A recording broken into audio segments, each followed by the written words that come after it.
welcome to Nice Sleep. I'm your host, Alex, where tonight we embark on a journey to a world of enchantment and wonder. In this haven of tranquility, we'll be exploring the captivating tale of the golden bird from the enchanting realm of Grimm's fairy tales. As the day comes to a close, it's the perfect moment to let go of all your worries and stresses, finding solace in the soothing embrace of storytelling. Imagine yourself in a serene forest, surrounded by majestic trees, where a gentle breeze whispers secrets and birds serenade you from the treetops.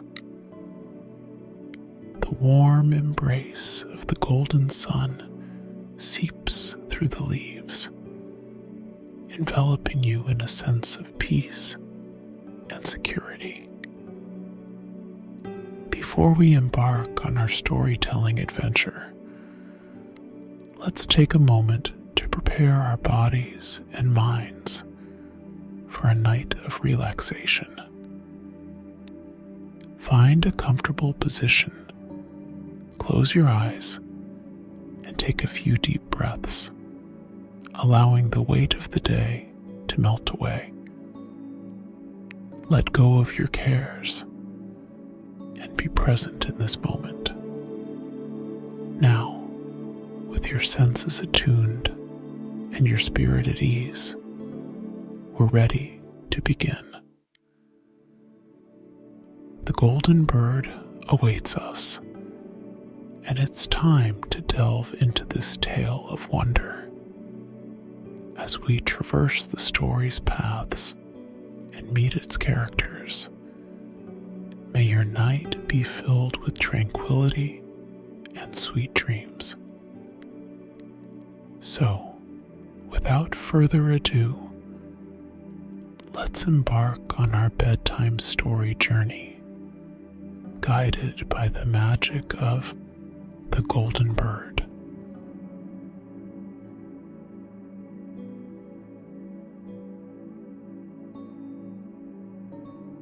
A certain king had a beautiful garden, and in the garden stood a tree which bore golden apples. These apples were always counted, and about the time when they began to grow ripe, it was found that every night one of them was gone. The king became very angry at this and ordered the gardener to keep watch all night under the tree. The gardener set his eldest son to watch, but about 12 o'clock he fell asleep, and in the morning another of the apples was missing. Then the second son was ordered to watch, and at midnight he too fell asleep, and in the morning another apple was gone. Then the third son offered to keep watch, but the gardener at first would not let him, for fear some harm should come to him. However, at last he consented, and the young man laid himself under the tree to watch. As the clock struck 12, he heard a rustling noise in the air, and a bird came flying that was of pure gold. And as it was snapping at one of the apples with its beak, the gardener's son jumped up and shot an arrow at it. But the arrow did the bird no harm. Only it dropped a golden feather from its tail, and then flew away. The golden feather was brought to the king in the morning, and all the council council was called together. Everyone agreed that it was worth more than all the wealth of the kingdom. But the king said, "One feather is of no use to me. I must have the whole bird." Then the gardener's eldest son set out and thought to find the golden bird very easily. And when he had gone but a little way, he came to a wood, and by the side of the wood he saw a fox sitting. So he took his bow and made ready to shoot at it. Then the fox said, "Do not shoot me, for I will give you good counsel. I know what your business is, and that you want to find the golden bird. You will reach a village in the evening, and when you get there, you will see two inns opposite to each other, one of which is very pleasant and beautiful to look at. Go not in there, but rest for the night in the other, though it may appear to you to be very poor and mean." But the son thought to himself, "What can such a beast as this know about the matter?" So he shot his arrow at the fox, but he missed it, and it set up its tail above its back and ran into the wood. Then he went his way, and in the evening came to the village where the two inns were, and in one of these were people singing and dancing and feasting, but the other looked very dirty and poor. "I should be very silly," said he, "if I went to that shabby house and left this charming place." So he went into the smart house and ate and drank at his ease and forgot the bird and his country too. Time passed on, and as the eldest son did not come back, and no tidings were heard of him, the second son set out, and the same thing happened to him. He met the fox, who gave him the good advice. But when he came to the two inns, his eldest brother was standing at the window where the merrymaking was, and called to him to come in. And he could not withstand the temptation, but went in and forgot the golden bird and his country in the same manner. Time passed on again, and the youngest son too wished to set out into the wide world to seek for the golden bird. But his father would not listen to it for a long while, for he was very fond of his son and was afraid that some ill luck might happen to him also and prevent his coming back. However, at last it was agreed he should go, for he would not rest at home. And as he came to the wood, he met the fox and heard the same good counsel. But he was thankful to the fox and did not attempt his life as his brothers had done. So the fox said, "Sit upon my tail, and you will travel faster." So he sat down, and the fox began to run. And away they went over stock and stone so quick that their hair whistled in the wind. Before the castle gate, all was as the fox had said. So the son went in and found the chamber where the golden bird hung in a wooden cage, and below stood the golden cage, and the 3 golden apples that had been lost were lying close by it. Then thought he to himself, "It will be a very droll thing to bring away such a fine bird in this shabby cage."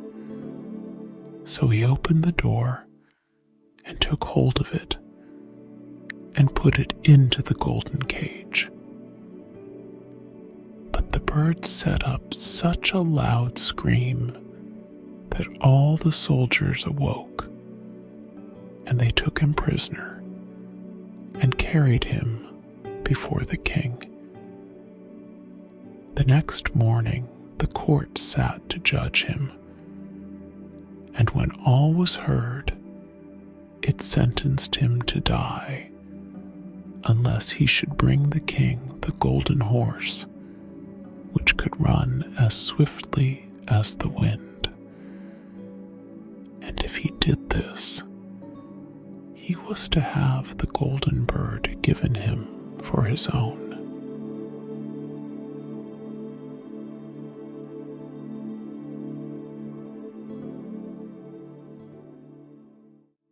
So he set out once more on his journey, sighing and in great despair, when on a sudden his friend the fox met him and said, "You see now what has happened on account of your not listening to my counsel. I will still, however, tell you how to find the golden horse, if you will do as I bid you. You must go straight on till you come to the castle where the horse stands in his stall. By his side will lie the groom fast asleep and snoring. Take away the horse quietly, but be sure to put the old leathern saddle upon him, and not the golden one that is close by it." Then the son sat down on the fox's tail, and away they went over stock and stone till their hair whistled in the wind. All went right, and the groom lay snoring with his hand upon the golden saddle. But when the son looked at the horse, he thought it a great pity to put the leathern saddle upon it. "I will give him the good one," said he. "I am sure he deserves it." As he took up the golden saddle, the groom awoke and cried out so loud that all the guards ran in and took him prisoner, and in the morning he was again brought before the court to be judged, and was sentenced to die. But it was agreed that if he could bring thither the beautiful princess, he should live, and have the bird and the horse given him for his own.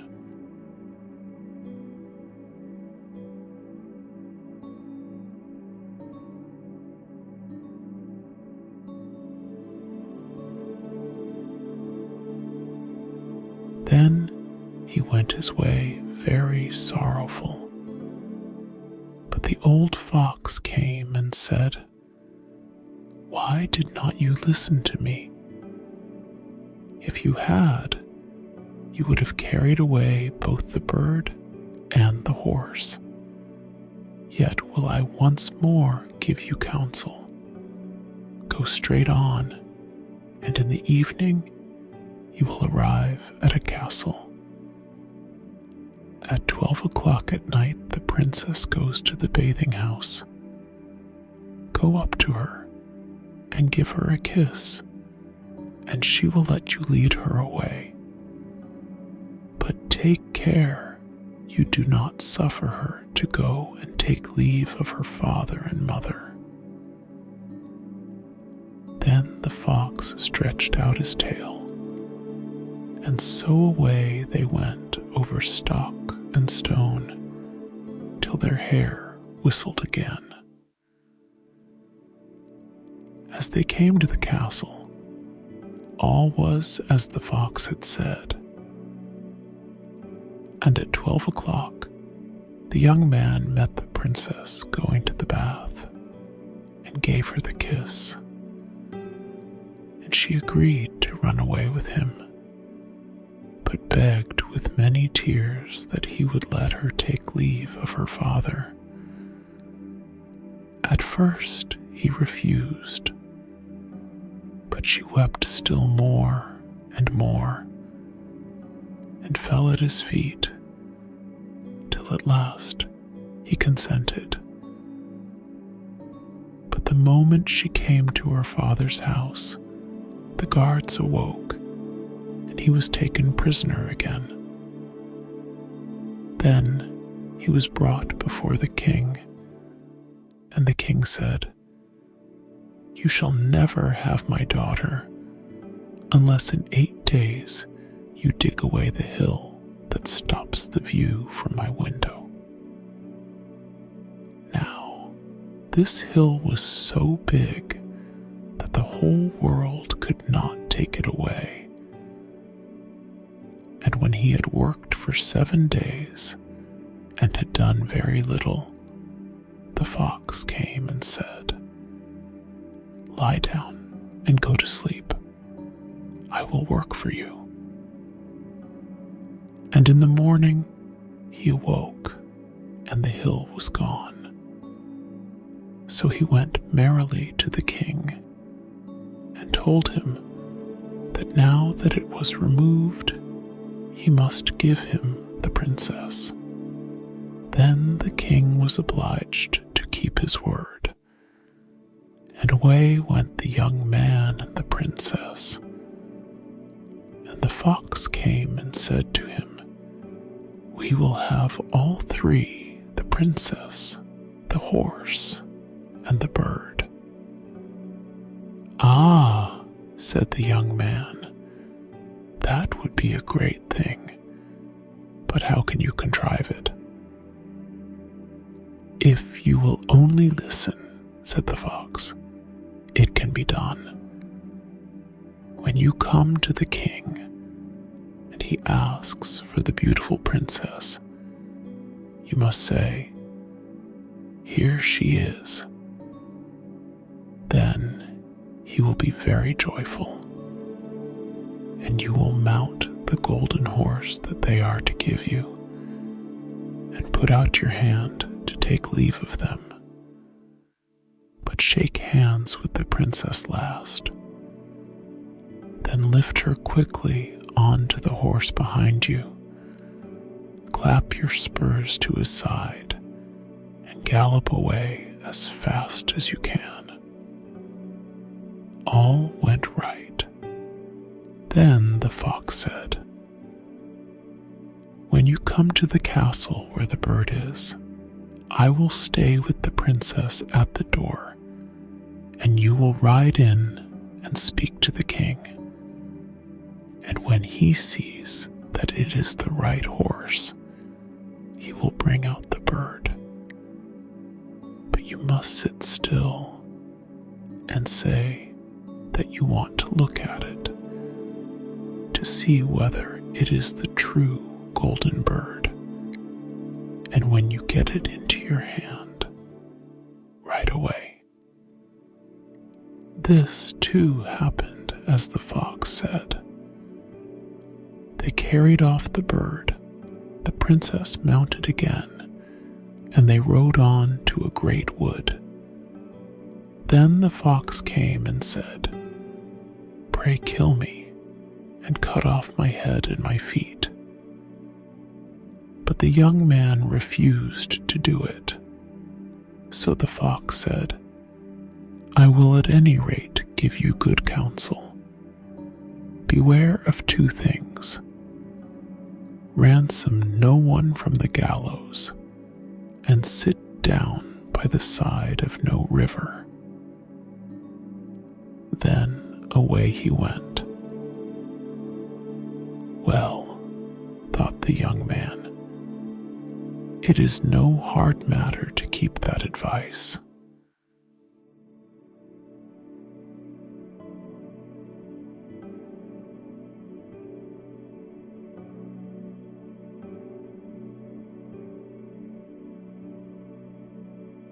He rode on with the princess, till at last he came to the village where he had left his two brothers.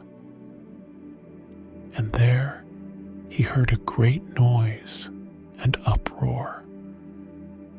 And when he asked what was the matter, the people said, "Two men are going to be hanged." As he came nearer, he saw that the two men were his brothers, who had turned robbers. So he said, "Cannot they in any way be saved?" But the people said no, unless he would bestow all his money upon the rascals and buy their liberty. Then he did not stay to think about the matter, but paid what was asked, and his brothers were given up and went on with him towards their home. And as they came to the wood where the fox first met them, it was so cool and pleasant that the two brothers said, "Let us sit down by the side of the river and rest a while to eat and drink." So he said, "Yes," and forgot the fox's counsel, and sat down on the side of the river. And while he suspected nothing, they came behind and threw him down the bank, and took the princess, the horse, and the bird, and went home to the king their master, and said, "All this have we won by our labor." Then there was great rejoicing made. But the horse would not eat, the bird would not sing, and the princess wept. The youngest son fell to the bottom of the river's bed. Luckily, it was nearly dry, but his bones were almost broken, and the bank was so steep that he could find no way to get out. Then the old fox came once more and scolded him for not following his advice. Otherwise, no evil would have befallen him. "Yet," said he, "I cannot leave you here, so lay hold of my tail and hold fast." Then he pulled him out of the river and said to him as he got upon the bank, "Your brothers have set watch to kill you if they find you in the kingdom." So he dressed himself as a poor man and came secretly to the king's court, and was scarcely within the doors when the horse began to eat, and the bird to sing, and princess left off weeping. Then he went to the king and told him all his brother's roguery, and they were seized and punished, and he had the princess given to him again. And after the king's death, he was heir to his kingdom. A long while after, he went to walk one day in the wood, and the old fox met him and besought him with tears in his eyes to kill him and cut off his head and feet. And at last he did so, and in a moment the fox was changed into a man and turned out to be the brother of the princess, who had been lost a great many years.